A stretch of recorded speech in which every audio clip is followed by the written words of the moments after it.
तो भक्तों जनों, आज आप सुने विस्पति देव का सोने का सूप वाला व्रत कथा। विस्पति देव की जय हो, विस्पति देव की जय हो। विस्पति देव का कथा जो श्रद्धालु सुनते हैं उनके सारे मनोकामनाएं विस्पति देव पूर्ण कर देते हैं। अब हम लोग विस्पति देव का कथा सुनते हैं। प्राचीन काल में एक बहुत ही निर्धन ब्राह्मण था। उसके कोई संतान नहीं थी। वो नित्य पूजा पाठ करता, परंतु उसकी पत्नी ना स्नान करती और ना ही किसी देवता को पूजा करती। इसी कारण ब्राह्मण देवता बहुत दुखी रहते थे। अपनी पत्नी को बहुत समझाते, किंतु उसका कोई परिणाम नहीं निकलता। भगवान की कृपा से ब्राह्मण के यहाँ एक कन्या उत्पन्न हुई। कन्या बड़ी होने लगी। प्रातः स्नान करके वो भगवान विष्णु का जप करती। विस्पति बार का व्रत भी करने लगी।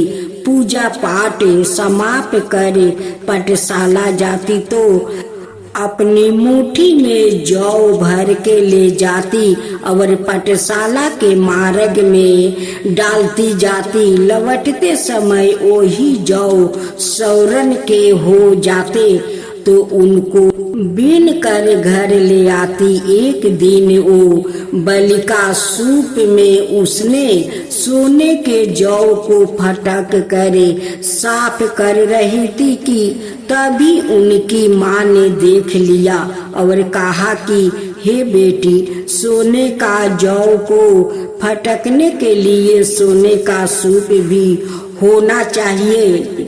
दूसरे दिन गुरुवार था। कन्या ने व्रत रखा और विस्पति देव से सोने का सूप देने की प्रार्थना की और कहा कि हे प्रभु, यदि सच्चे मन से मैंने आपकी पूजा की हो तो मुझे सोना का सूप दे दो। विस्पति देव ने उसकी प्रार्थना स्वीकार कर लिया। रोजाना की तरह है वो कन्या जौ फैलाती हुई पाठशाला चली गई। पाठशाला से लौट कर जब वो जौ बीन रही थी तो विस्पति देव की कृपा से उसे सोने का सूप मिला। उसे वो घर ले आई और उससे जौ साफ करने लगी, परंतु उसकी माँ का वही ढंग रहा। एक दिन की बात है, कन्या सोने के सूप में जब जौ साफ कर रही थी उस समय उस नगर का राजकुमार वहां से निकला। कन्या के रूप और कार्य को देखकर वो उस पर मोहित हो गया। राजमहल आकर वो भोजन और जल त्याग कर उदास होकर बैठ गया।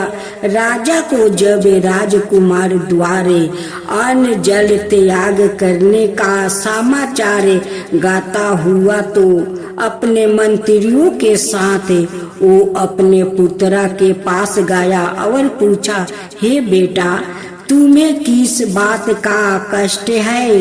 किसी ने तुम्हारा अपमान किया है अथवा कोई और कारण है? मुझे बताओ, मैं वही कार्य करूँगा जिससे तुम्हारा प्रसन्नता हो।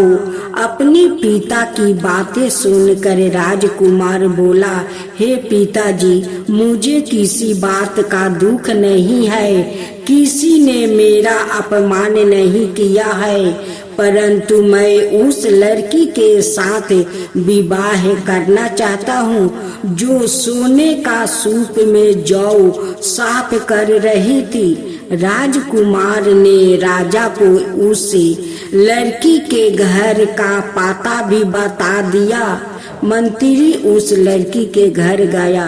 मंत्री ने ब्राह्मण के समक्ष राजा की ओर से निवेदन किया, कुछ ही दिन बाद ब्राह्मण की कन्या का विवाह राजकुमार का साथ संपन्न हो गया।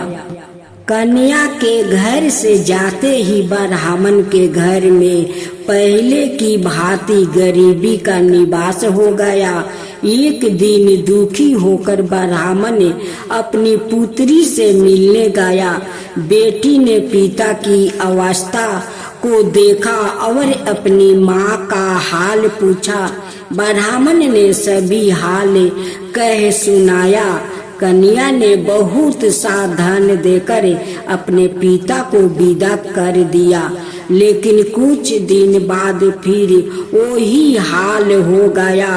ब्राह्मण फिर अपनी कन्या के यहाँ गया और सभी हाल कहे तो पुत्री बोली, हे पिताजी, आप माताजी को यहाँ लियाओ, मैं उन्हें वो विधि बता दूंगी जिससे गरीबी दूर हो जाएगा। ब्राह्मण देवता अपनी स्त्री को साथ लेकर अपनी पुत्री के पास राजमहल पहुँचे तो पुत्री अपनी माँ को समझाने लगी, हे माँ, तुम प्रात काल स्नादि करके विष्णु भगवान का पूजा करो और बृहस्पतिवार का व्रत करो तो सब दरिद्रता दूर हो जाएगी। परंतु उसकी माँ ने उसकी एक भी बात नहीं मानी। वो प्रात काल उठकर अपनी पुत्री के बच्चों का जूठन खा लेती थी। एक दिन उसकी पुत्री को बहुत गुस्सा आया। उसने अपनी माँ को एक कोठरी में बंद कर दिया। प्रात उसे स्नादि करके पूजा पाठ करवाया तो उसकी माँ की वृद्धि ठीक हो गई। इसके बाद वो नियम से पूजा पाठ करने लगी और प्रत्येक बृहस्पतिवार को व्रत करने लगी। इस व्रत के प्रभाव से मृत्यु के बाद वो स्वर्ग को गई। वहाँ ब्राह्मण भी सुख पूर्वक इस लोक का सुख भोग कर स्वर्ग को प्राप्ति हुआ। हे बृहस्पति देव, जो आपका कथा कहे, जो सुने, जो हुंकार भरे, उन पर अपना कृपा बनाए रखना, उन पर अपना कृपा बरसाए रखना। बृहस्पति भगवान की जय हो, बृहस्पति भगवान की जय हो। भक्तों जनों, कुछ विवाहिक कन्याओं को बारे में बृहस्पति भगवान को बातें सुनते हैं। गुरुवार का दिन बृहस्पति देव को समर्पित है। इस दिन भगवान विष्णु को प्रसन्न करे। विवाहिक जीवन में सुख शांति का वरदान पाया जा सकता है। अब विवाहित कन्या मन चाहे वर पाने के उद्देश्य से इस व्रत को रखती है। इसके अलावा उनकी इच्छा यह भी रहती है कि उन्हें विवाह में हो रही देरी से जल्दी मिल जाए। गुरुवार व्रत के विषय में मान्यता यह भी है कि जो इस साल में कम से कम एक बार कर लेता है, इसके जीवन में आर्थिक तंगी नहीं आती है। धर्म शास्त्रों में गुरुवार व्रत के बारे में वर्णन मिलता है कि इस साल में 16 बार करना चाहिए, क्योंकि 16 गुरुवार का व्रत करने से मन वांछित फल प्राप्ति की कामना की जा सकती है। 16 गुरुवार व्रत करने के बाद इसे 17वां गुरुवार को उद्यापन करना शुभ माना गया है। अब गुरुवार व्रत आरती सुने। ओम जय बृहस्पति देवा, जय बृहस्पति देवा, छेने छेने भोग लगाऊं के दली फल मेवा। ओम जय बृहस्पति देवा, तुम पुराण परमात्मा, तुम ही अंतर्यामी, जगत पिता जगदीश्वर तुम्ही सबके स्वामी। ओम जय विस्पति देवा। चरना निरित निज निर्मले सब पातक हरता। सकल मनोरथ दायक कृपा करो भक्तो। ओम जय विस्पति देवा। तन मन धन अर्पण करे जो जन शरण परे। प्रभु पर कट तब हो करे आकर दुआरे खरे। ओम जय विस्पति देवा। दिन दयाल दया निधि भक्तन के हितकारी।